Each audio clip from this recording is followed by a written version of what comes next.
A hand may plant a seed, may become a tree, may become firewood that people warm themselves around whilst exchanging stories.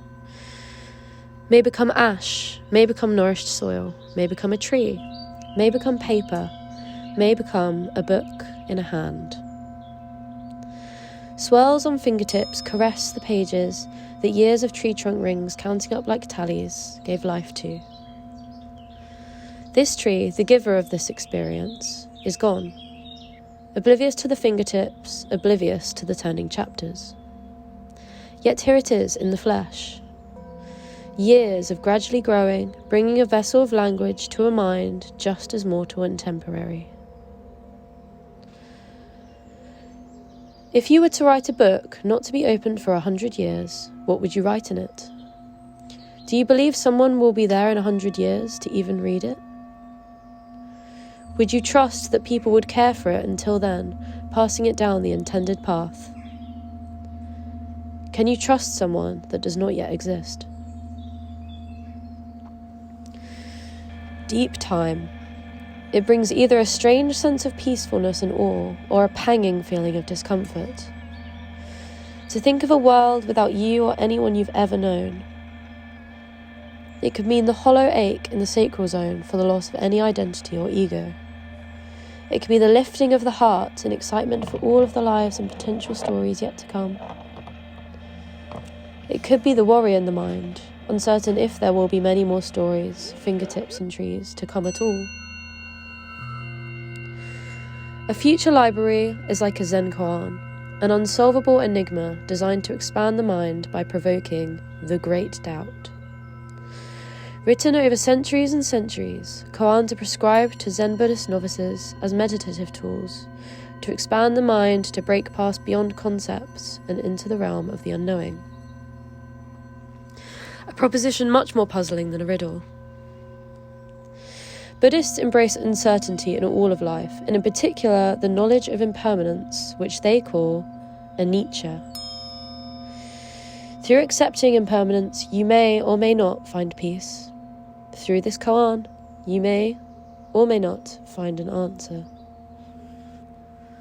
Without thinking of good and evil, show me your original face before your mother and father were born.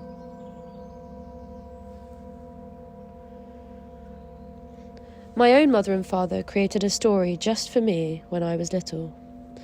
The Snagglepuss and the Gribble, War of the Weald. They conjured characters out of the countryside where all three of us grew up. The troll-like creature that dwelled on Gribblebridge Lane, under the brick archway that gives way to the stream, and where my mum would cycle down with her brother to sit and play. The Snagglepuss that lurked in the marshes of Snargate, spawned from a swinging sign outside one of the few buildings in the village. The cover of an imagined manuscript that they illustrated hung on the wall, watching me grow up, though the book was never written and was therefore inaccessible. Now I am grown, what future library can I create? I'd like to pass down something that is more than just DNA, paper and not just fingertips. These days, sentimental legacy is a dying art. So many gaps have been left in place of stories that would have been passed down generations word of mouth. We live in a world where, for the most part, the future generations are rarely thought of as we hack away at what remains. Technological advances rinse out the parts of our minds that think to gift physical mementos, like letters, drawings, physical mixtapes. Most people now can't afford to buy houses, or like me, their parents aren't together. So the sentimentality and stability of even the family home is fleeting by the generation. This has a knock-on effect to all the little morsels of sentimental passing down that used to be prevalent. With my life in the present being so removed from any place I grew up, or feel will be around for decades to come, there seems no real place for me to put my book for the future that makes any great deal of sense, or where I believe it would be safe. There is no hall of silence of little glowing incubators for my book. On my mum's side, we'd moved houses 14 times before I ever moved away.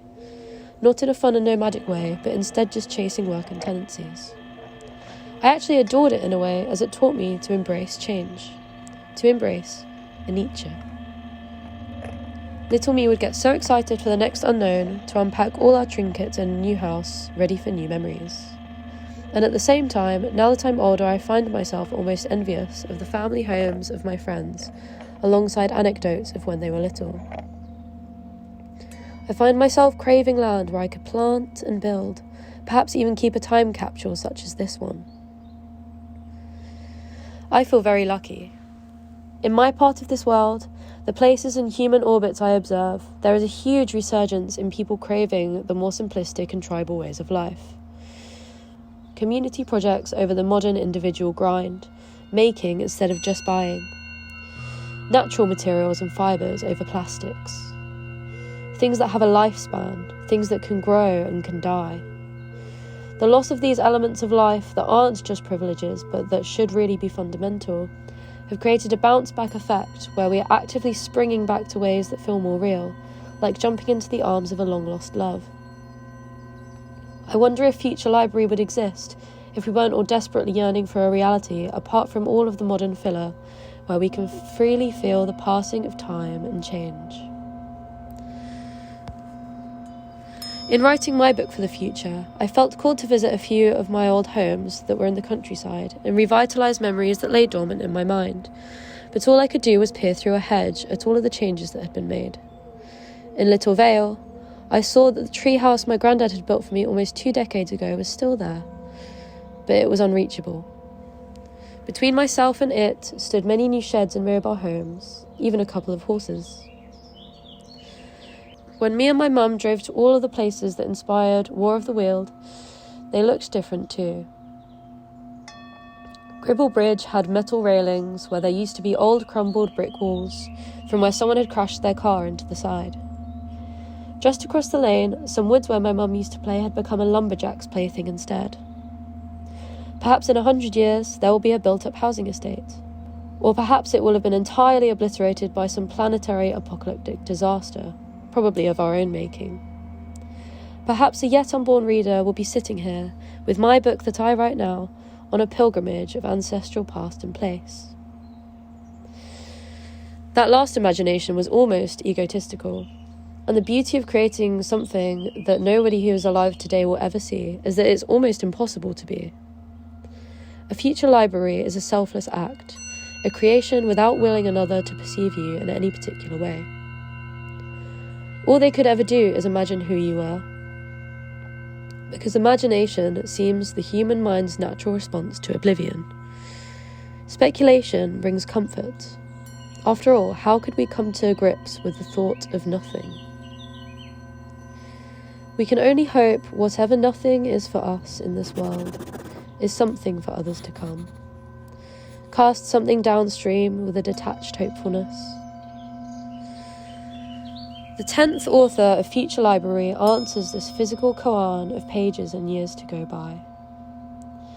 Because I hope, with all my strength, longing and capacity to imagine, that in the year 2114 there will be an abundance of musical scores, wild horses, a cappella choirs, baobabs, astrological predictions, humpback whales, ancient and new languages, saguaros in bloom, hands that write and eyes that read.